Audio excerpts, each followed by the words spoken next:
Le psaume 7 est un poème attribué à David et un appel à Dieu pour qu'il rende justice à ses ennemis. Dans ce psaume, David implore Dieu de le juger et de le défendre contre ceux qui le poursuivent injustement. Il exprime son innocence face aux fausses accusations et demande l'intervention divine pour le protéger des méchants. Le psalmiste utilise des images puissantes, comme celle d'un lion qui le déchire, pour décrire la menace à laquelle il est confronté. Néanmoins, David se fie à la justice de Dieu et demande au Seigneur d'examiner son cœur et de le juger selon sa justice. Tout au long du psaume 7, les thèmes de la recherche de la justice divine, de la confiance en la justice du psalmiste et de l'espoir d'une intervention de Dieu pour le délivrer de ses ennemis sont évidents.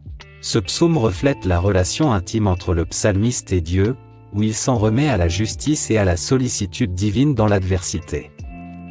Restez avec nous jusqu'à la fin et recevez le message du psaume 7 sur la justice de Dieu et la bénédiction que le Seigneur a préparée pour votre vie aujourd'hui. Que la bénédiction du Père, du Fils et du Saint-Esprit soit avec vous et toute votre famille. Que Jésus-Christ soit devant nous, derrière nous, à notre droite et à notre gauche. Que le sang de Jésus couvre nos vies, nos familles et notre pays tout entier, du nord au sud et de l'est à l'ouest. Je déclare, cher Seigneur, que tu es le juge de toute la terre, et que la vérité est la marque de la lumière, tandis que le mensonge est la marque des ténèbres. Nous prions maintenant, au nom de Jésus-Christ, pour que chaque personne participant à cette prière soit touchée par la puissance surnaturelle de Dieu. Au nom de Jésus, que soit brisée toute influence qui a conduit à l'esclavage, à l'injustice, au blocage émotionnel, professionnel, familiaux et ministériels. Père Tout-Puissant, nous déclarons que la lumière de Dieu entre dans chaque foyer, et la présence de l'Esprit Saint touche chaque famille. Tout ce qui est lié à notre vie reçoit ta présence. Nous déclarons notre totale et entière dépendance à ton égard, Seigneur. Nous demandons au Seigneur de s'occuper de tout ce qui n'a pas été résolu pendant la journée, et que la nuit nous permette de nous reposer dans la paix et la tranquillité, sous la protection surnaturelle de l'Esprit. Je prie pour que chaque personne soit touchée par ta puissance, pour que l'onction de Dieu commence à marquer des vies, en particulier celles qui sont soumises à des fardeaux spirituels. Je prie pour être libéré des liens de l'ennemi. Je bénis chaque vie et je déclare ta main sur chaque personne et chaque foyer. Au nom puissant de Jésus, Amen. Abonnez-vous maintenant à ce cercle de prière sur la chaîne Inspire Faithful et réclamez ces bénédictions dans votre vie au nom de Jésus. Aujourd'hui, nous apportons une parole au cœur basée sur Jean 14, verset 6, où Jésus se déclare comme le chemin, la vérité et la vie. Je parle de vérité parce que Jésus est la vérité. Tous les mensonges, les doutes et l'incrédulité ne sont pas dans la vérité. La vérité est immuable et ne peut être déformée. Satan, le maître de la tromperie, essaiera de déformer ce que nous demandons à Dieu. Ainsi, lorsque vous demandez une bénédiction de Dieu et qu'il vous semble que vous n'en recevez que la moitié, vous pouvez penser qu'il ne s'agit pas de la véritable bénédiction de Dieu. Cependant, Satan est le maître de la tromperie. Ce que nous demandons à Dieu est complet, il ne manque rien. Je veux que vous ouvriez votre cœur pour comprendre cela. Souvent, Jésus accomplit un miracle dans la vie de quelqu'un, le guérissant même s'il était déjà traité par des professionnels. Ce qui change, c'est que Jésus entre dans l'histoire et apporte une guérison complète. Parfois, le diable essaie de tromper en suggérant que le résultat n'est que le fruit des actions de la personne ou des paroles des autres. Mais c'est un fait que, dans l'action du miracle divin de Jésus-Christ, il entre dans l'histoire.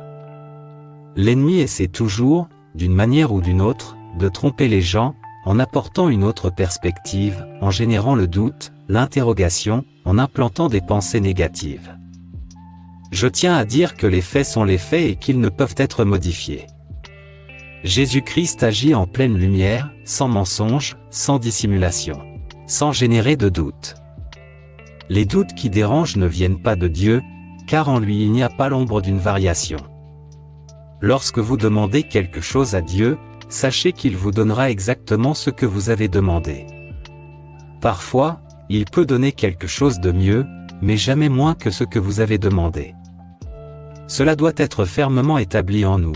Ne laissez pas le diable altérer les expériences que vous avez eues avec Dieu. Nous sommes très heureux des témoignages et des requêtes de prière laissées ici dans les commentaires. Nous pouvons affirmer que des personnes ont eu de grandes expériences avec Dieu. Cependant, certains sont confrontés à des combats spirituels. Les batailles spirituelles viennent pour distraire, détourner l'attention et dévier de la direction indiquée par Dieu. C'est pourquoi je veux que vous absorbiez profondément ce que je dis. Ne doutez pas des promesses de Dieu. Commencez dès aujourd'hui. Ne doutez pas de ce que Dieu vous a dit. Ce que Dieu vous a promis s'accomplira. Amen.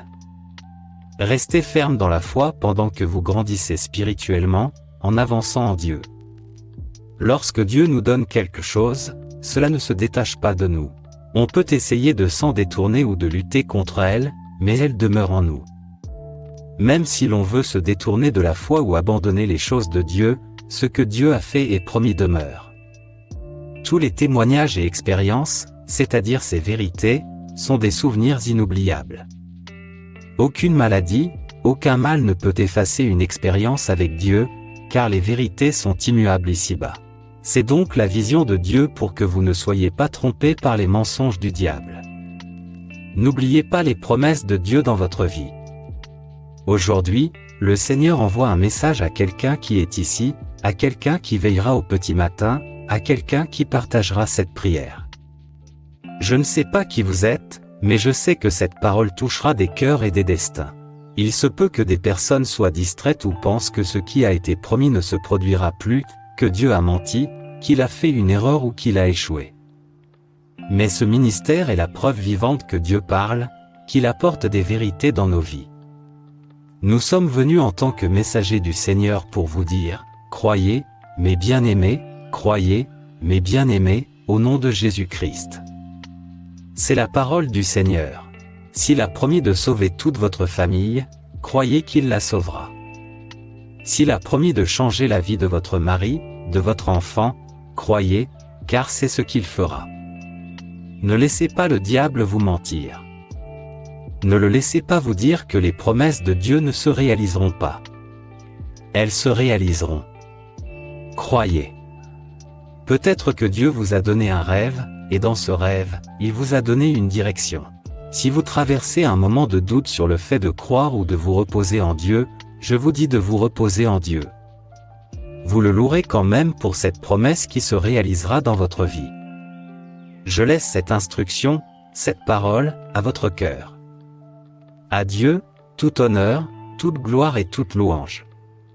Toute personne qui apprend à prier, qui apprend à être devant Dieu, s'épanouit dans sa supplication.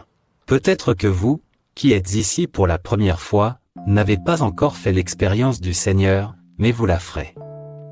Le même Dieu qui a travaillé dans notre vie et dans la vie des gens dans les commentaires de cette chaîne travaillera aussi dans votre vie. Votre vie est peut-être un peu en désordre, mais Dieu a le pouvoir de tout remettre en ordre au nom de Jésus. Recevez cette parole, car elle s'accomplira. Amen. Pour ceux qui ne sont pas abonnés à cette chaîne, abonnez-vous non seulement pour être un autre abonné, mais aussi pour faire partie de cette famille prophétique que Dieu agrandit de jour en jour pour sa gloire. Et si vous le pouvez, partagez cette prière avec le plus grand nombre de personnes possible. Envoyez-la à vos amis sur les réseaux sociaux. Partageons au nom de Jésus-Christ, Amen. Le psaume 7 se lit comme suit, « Seigneur mon Dieu, je me réfugie en toi, sauve-moi et délivre-moi de tous ceux qui me poursuivent, sinon ils me déchireront comme un lion et me mettront en pièces sans que personne ne puisse me secourir. » Versets 1 à 2, cherchez un refuge contre les poursuivants. Le psalmiste commence par chercher refuge en Dieu, demandant le salut et la délivrance de ceux qui le poursuivent et menacent de le déchirer comme un lion. Le psalmiste demande à être sauvé. Seigneur mon Dieu, si j'ai agi ainsi et que je sois coupable, si j'ai rendu mon allié par le mal ou si j'ai dépouillé mon ennemi sans raison, que mon ennemi me poursuive et m'atteigne. Qu'il piétine ma vie et me fasse dormir dans la poussière. Versets 3 à 5, une déclaration d'innocence.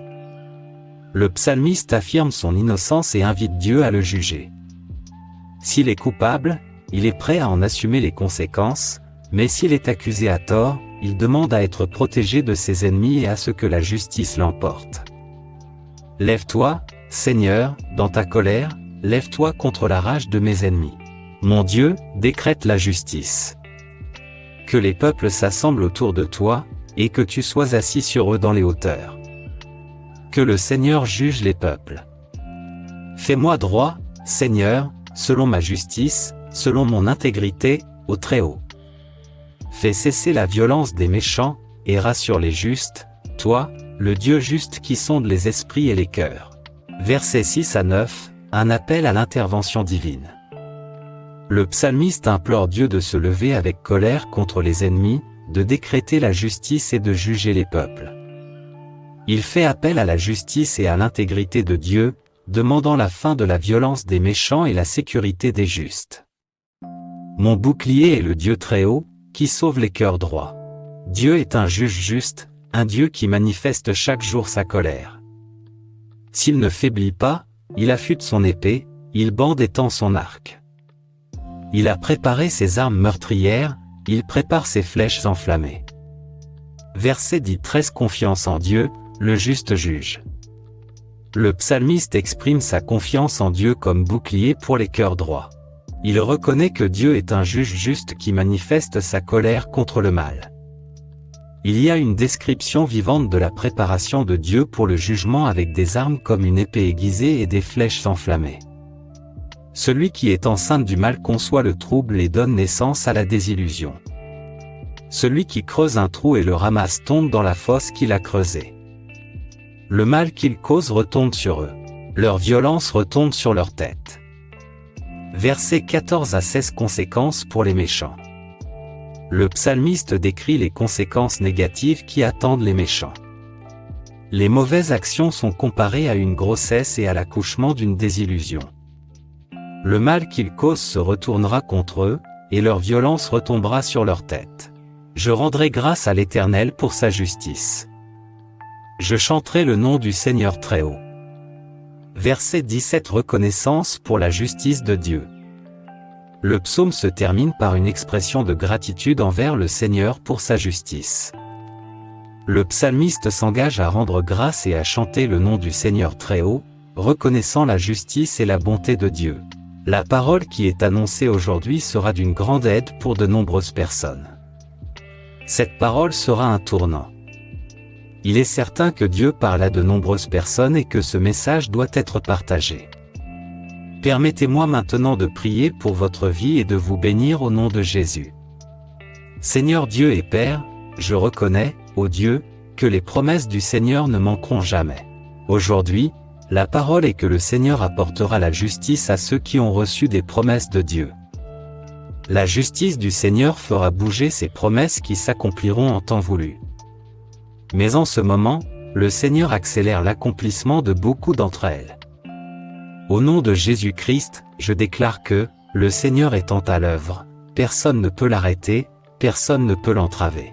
Que la vérité de Jésus-Christ soit abondamment libérée dans cette maison maintenant. Je déclare maintenant la guérison de toute maladie, de toute infection, de toute inflammation, de tout kyste, de tout microkyste, de tout mal. Même ceux qui cherchent la guérison pour concevoir, pour avoir une vie normale, au nom de Jésus-Christ, je déclare la guérison sur la peau de cet enfant, sur la peau de cet homme, sur la peau de cet homme, sur la peau de cet homme, sur la peau de cet homme.